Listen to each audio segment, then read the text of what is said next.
Philippine President Rodrigo Duterte and U.S. President Donald Trump meet for the first time on the sidelines of the Asia-Pacific Economic Cooperation APEC in Da Nang, Vietnam on Saturday, November 11, 2017.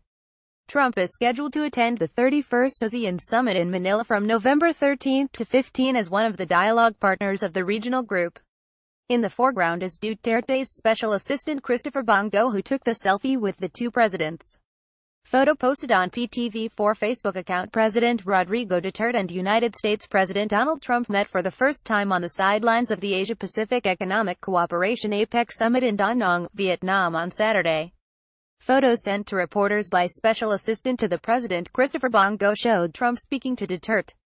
According to Malacanang, Trump told Duterte, "See you tomorrow."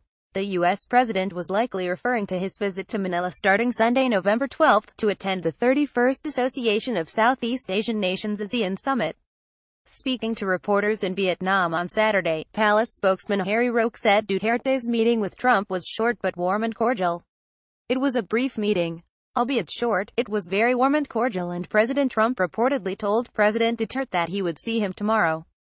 "That's because the U.S. president is flying to the Philippines for the ASEAN Summit tomorrow," Roque said during a press conference. There's a photo posted by the special assistant to the president Bongo, and it shows that I think the two leaders were genuinely pleased to have finally met each other in person, he added. Duterte and Trump's bilateral dialogue did not push through in Vietnam, but the two leaders will have their first official meeting on Monday on the sidelines of the summit.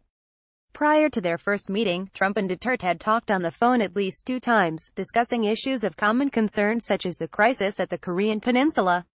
Trump also expressed support for Duterte's war on drugs, which has been heavily criticized here and abroad for the deaths of thousands of Filipinos.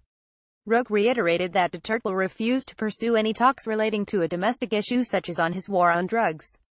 Having said that, I'm confident that President Trump, having endorsed Duterte's war on drugs, will also see no necessity in bringing it up, he said. The palace official said Duterte has had the opportunity to clarify his position on the alleged killings in the Philippines. The position is the use of force by state agents, of course, is not absolutely prohibited. It can be utilized in valid instances of the exercise of police power. But that the use of force, in order to be legal, there must be necessity and proportionality, and that is the latest pronouncement of the president in this regard, Roque said.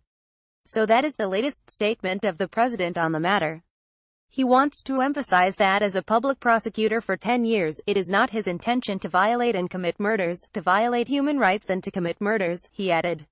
On October 30, Duterte said he would raise the issue on the escalating tension between the U.S. and North Korea over the Korean Peninsula. On Wednesday, the president said he would bring up the West Philippine Sea dispute to allow Trump, who also met Chinese President Xi Jinping during the APEC event, to have a balanced answer with regard to the maritime row. Duterte also said he would tell Trump to lay off on the issue of supposed human rights violations associated with his deadly war on drugs that resulted in the deaths of thousands of alleged suspects.